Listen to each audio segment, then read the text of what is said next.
Hey, I'm Joseph, one of the co-founders of OpenDollar, and today we're going to talk about what are hardware wallets, how they work, and a brief technical overview of what makes up a hardware wallet.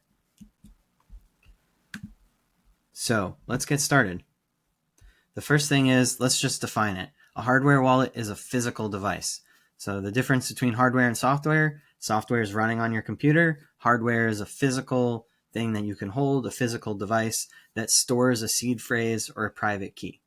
Hardware wallets are used to secure your cryptocurrencies or do other things like secure passwords or sign-in methods for important computers or things like that.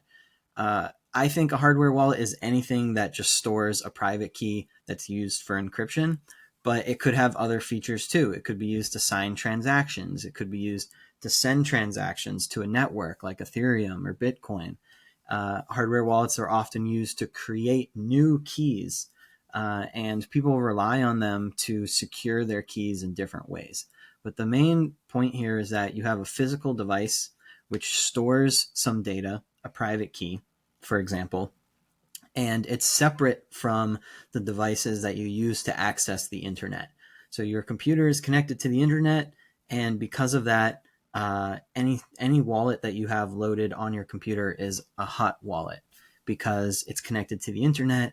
You might accidentally click on a phishing link or be hacked in some way through the internet, and that makes your wallets less secure.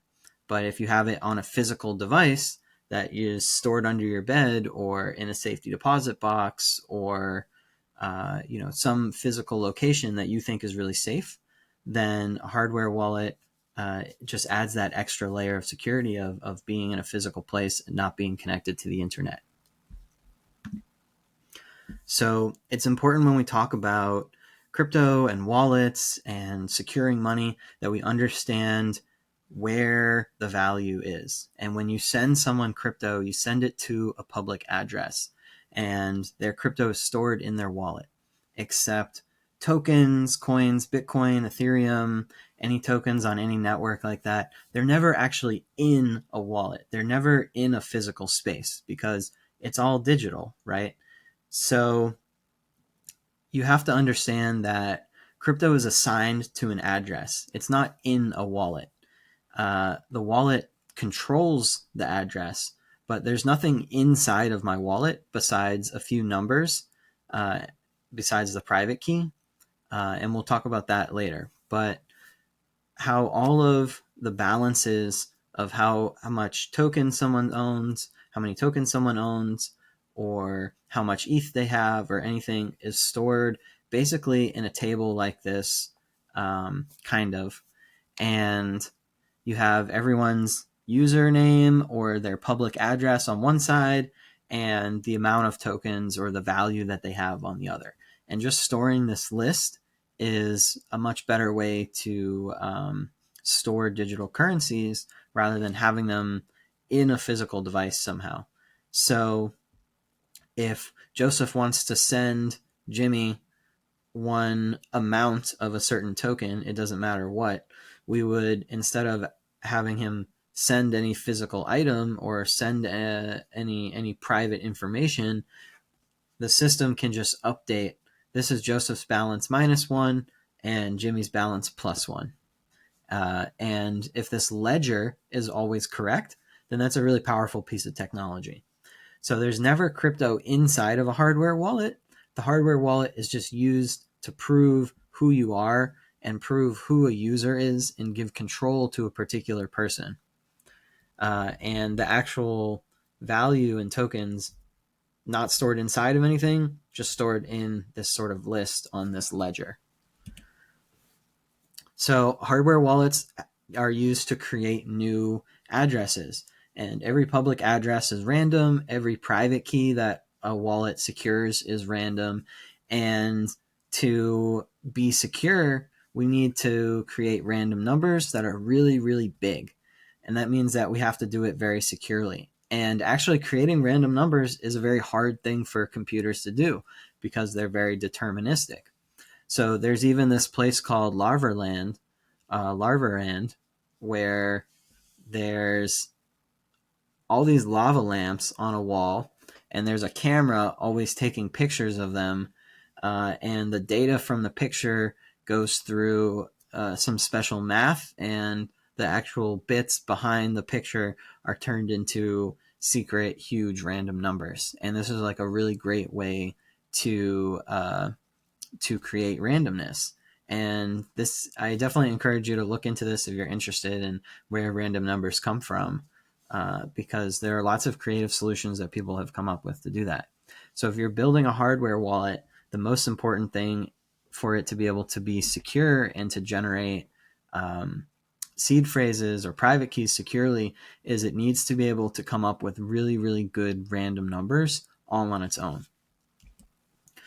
So what are the steps when a hardware wallet is creating a new account or when it's securing your account?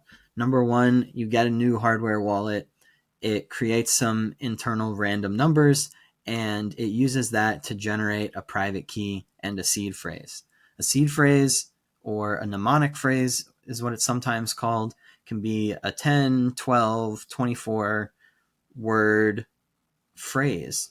And the words each correspond to a number in a list. So there's actually a list of 1,024 words, and if you have any particular word, it corresponds to that number. And those numbers are all put together to create a really long random number. And that's how we use seed phrases.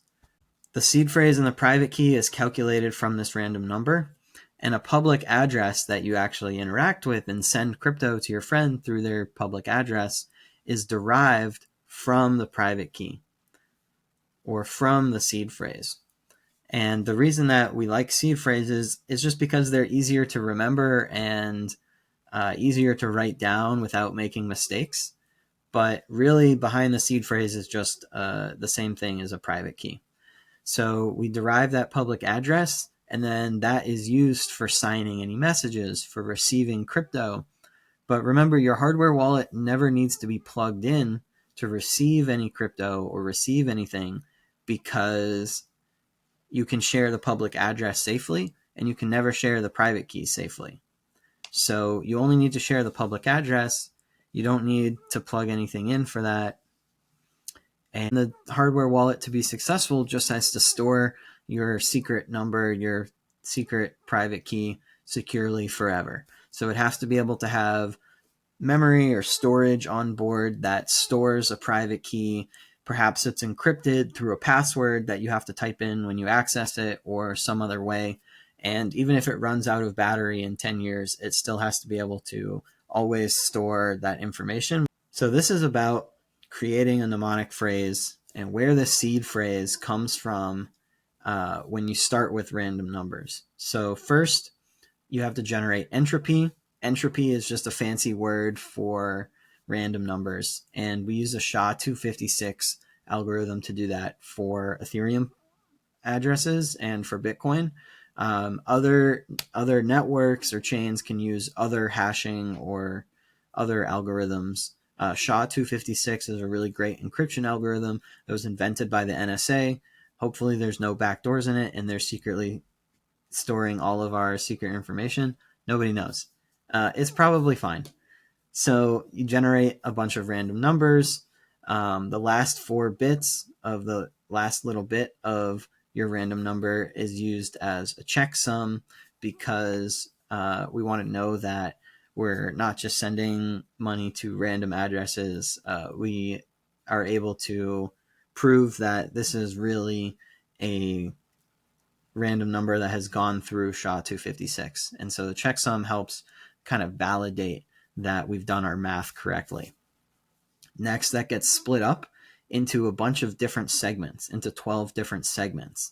And each segment corresponds to a word in a huge list. So BIP39 means Bitcoin Improvement Proposal 39. So it's the number 39th proposal that someone made to improve this system. And they came up with this list of a few thousand words to choose from, and all the numbers in your randomly generated list of numbers correspond to a word, and now you can use that word as a private key and add one to it to create a new private key, and things like that. So you can have many public addresses that are all secured by the same private key or the same mnemonic code or seed phrase. And the hashing algorithm really just works as a function.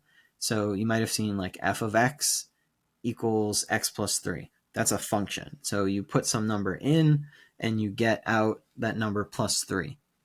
The function has been operated on that number, right? And SHA-256 works the same way. You put in a number and you get out this long list of bits that's 256 bits long. And that's it. So what are the components inside of hardware wallets? And there's also a few here that I recommend checking out if you don't have one yet. The number one thing that you need is a strong enough processor to generate really big random numbers securely and with enough randomness that no one else will ever be able to guess it. So on some level, every private key that secures crypto, that secures passwords, it's always known, because anyone can just come up with, you can just write down random numbers. It might be a private key. But there's more combinations of Ethereum private keys or Bitcoin private keys than there are atoms in the universe. So the probability that you just randomly get one that someone else has used is so close to zero that this is actually forms the basis of all cryptography, all modern cryptography. So the CPU, you need something on board that is able to generate these quickly, securely, and with a high degree of randomness. Then, depending on the device or what your goals are, your hardware wallet needs a way to connect to other devices or to send transactions to a network or sign messages. For some of these, for Ledger, for Trezor, which are great wallets, great hardware wallets that I definitely recommend, they have a way to connect via USB and plug them into your computer, and now they can connect to MetaMask or whatever other software wallet that you're using there. Other ones like gridplus generate QR codes, or there are some hardware wallets that you can use an old Android phone for, and air gaps. So your phone is never connected to the internet, it's just an old one lying around, and it will generate QR codes that have enough data in them to sign messages. And that's also a really effective way to keep your device, your hardware device, separate from the internet, from your computers that are more vulnerable to getting hacked or phished. And so there's different ways to connect to the actual network, or I would consider a USB that just a USB thumb drive that has your private key written on it that you hide somewhere. I would consider that a hardware wallet too. I think that is like just a fine way to store things at the beginning. But if you have any significant amount of money in crypto, or that is being secured by a private key in another way, you should definitely check out gridplus. I love gridplus. That's my favorite. Or Trezor and Ledger are both great hardware wallet solutions too. The last part I think that's important, and why a hardware wallet is much better than just a USB drive, is battery and encrypted storage. So you can require that a certain password has to be typed in to unencrypt the data that is stored on the hardware wallet's device. Or in gridplus, you have a little card, and you have to show up with the card and type in a PIN, and then the card will unlock the encrypted storage. I think that's a great way to do it too. So there's different ways to store your private key securely, and then it has to have a battery or some type of connection to electricity to turn on and be able to do the actual processing. And it's important that the data being stored, private keys are very important. It's important that if a battery runs out, that no one ever loses their private key or ever is in risk of that data being corrupted in some way. And that's pretty much it. You should go get a hardware wallet and stay safe and look out for phishing, and try to keep it as separate from the internet as possible. Good luck.